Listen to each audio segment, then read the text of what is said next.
My name's Karine Halpenny. I make handmade chainmail jewelry. I think it's definitely getting more successful. I've been in business for almost 4 years now. My business is the job that I enjoy doing, so I'm hoping that one day I can have a job that I enjoy that also pays the bills. All you do with chainmail is you just hook one ring at a time. You take a pair of pliers and then you just hook it through wherever you need to for the pattern. And so I took a beaded jewelry class at a local craft store, and I really enjoyed making it, but the finished product didn't suit my aesthetic. I'm kind of a clumsy person, so I don't want stuff that can break easily, and I wanted something a little bit more urban or industrial looking, because that was more of my personal taste. So I just went online and I was looking for different types of jewelry, and I stumbled upon chainmail and fell in love with how it looked, and when I started making it, I fell in love with that too. The first one took me over an hour and a half, and I may or may not have thrown it across the room on more than one occasion, and sometimes getting just that last ring in is nearly impossible.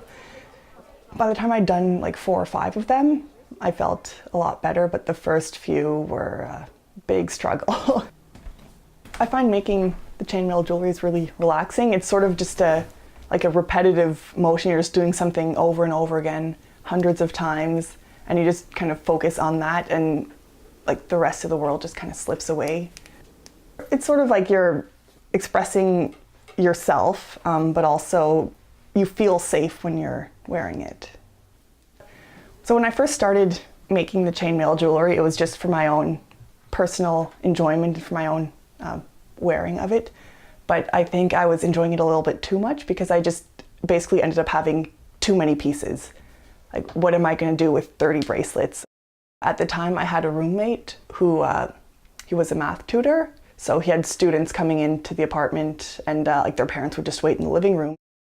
I would hang my pieces there, and so that was sort of my first taste at like having a business. So I said, oh well, maybe I can keep making stuff, which is what I like to do, and then sell it so I can basically pay for my materials. I think that my jewelry's helped me grow as a person in terms of getting myself out there more. When I'm making it, I'm obviously pretty much just, alone at home making it, but if you have to sell it, you have to go out and meet new people. So that's definitely helped me to open up more as a person and be, I guess, less afraid of strangers. I usually tend to be more of an introverted person, so having to even just show up is really putting myself out there. There's people that are going to these, handmade craft, local artisan events. They want to know the person behind the piece, so you're forced to open up and talk to all sorts of different people. I've met a lot of, we call it kind of like the maker community in Ottawa. So I have a few friends from there. Like, I know people that make so many interesting things. I don't know that I would have ever met them if I hadn't been participating in these sorts of events. I didn't know that there was this whole group of like other people that were doing it like me.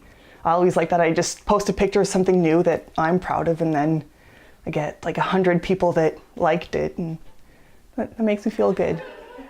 My heart is pretty happy right now. I think I'm in a good place.